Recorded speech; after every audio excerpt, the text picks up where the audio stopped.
Quoi de mieux en cette saison froide et pluvieuse que de déguster une belle part de Queen Amand sortant tout juste du four. Fondant et croustillant, l'emblématique gâteau breton fait vibrer nos papilles.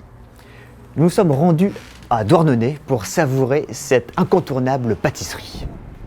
À Douarnenez, le sujet passionne. Touristes, locaux, le Queen Amand rassemble de nombreux gourmands.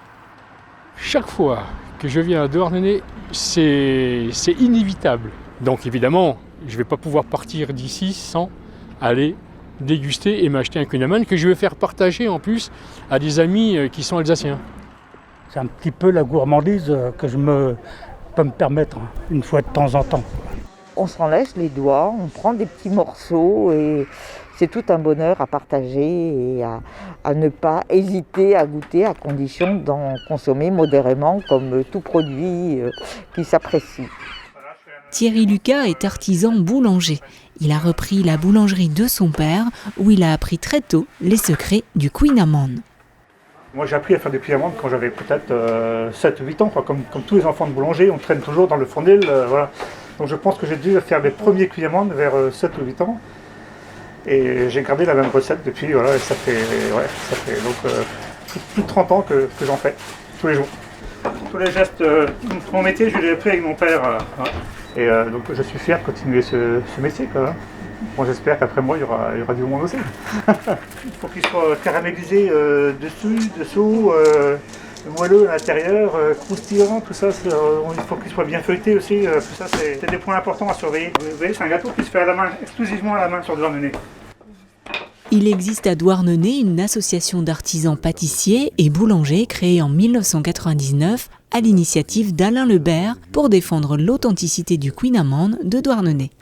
J'étais allé en Alsace et j'avais vu vendre dans un supermarché en Alsace un gâteau qui n'était pas beau du tout et puis dessus il y avait marqué Queen Amand. Alors là du coup mon sang n'a fait qu'un tour et puis je me suis dit c'est pas possible qu'on puisse vendre des trucs comme ça et puis l'appeler Queen Amand quoi. Donc je suis rentré à Douarnenez, j'avais parlé que j'avais un projet, c'est-à-dire d'essayer de mettre en place une association sur Douarnenez pour valoriser le Queen Amand, le véritable Queen Amand, parce qu'il faut savoir qu'à Douarnenez on fabrique le Queen Amand, ailleurs ils font du Queen Amand et c'est pas du tout la même chose. La naissance du véritable Queen Amand de Douarnenez, sujet hautement sensible et passionné, est connue de tous les douarnenistes. Il faut savoir que le Queen Amand a été inventé dans les années 1860 à Douarnenez. Et place Gabriel-Péri, il y avait une petite boulangerie. La boulangerie, c'était la boulangerie Crozon. Et dans cette boulangerie-là, il y avait un boulanger qui s'appelait Yves-René Scordia. Et un jour de forte affluence au magasin, la boulangère est allé voir son boulanger et lui a dit « écoute, il n'y a plus rien ». Et puis le boulanger, il avait un restant de pâte à pain, il avait du beurre, il avait du sucre, et puis il a mélangé la pâte à pain, le beurre et le sucre, et puis voilà comment serait né le Queen Amand. Queen Amand, ça veut dire gâteau au beurre. Mais c'est pas pour autant que le Queen Amand est gras.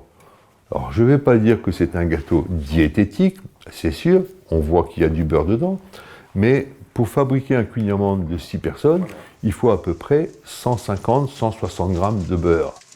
L'association du véritable Queen Amand de Douarnenez continue de valoriser et de protéger une richesse gastronomique locale à travers toute la France. Le Queen Amand s'exporte aujourd'hui partout dans le monde. Un tour de main, de la pâte à pain, du beurre, du sucre, c'est tout. Je ne vois pas tellement l'utilité d'aller revisiter un gâteau qui date des années 1860 et puis qui a traversé tout ce temps comme il est. Ça ne sert à rien de vouloir rajouter autre chose dedans. Oui, il n'y a pas besoin de mettre de la pistache, du chocolat parce qu'il est bon. Ça ne sert à rien.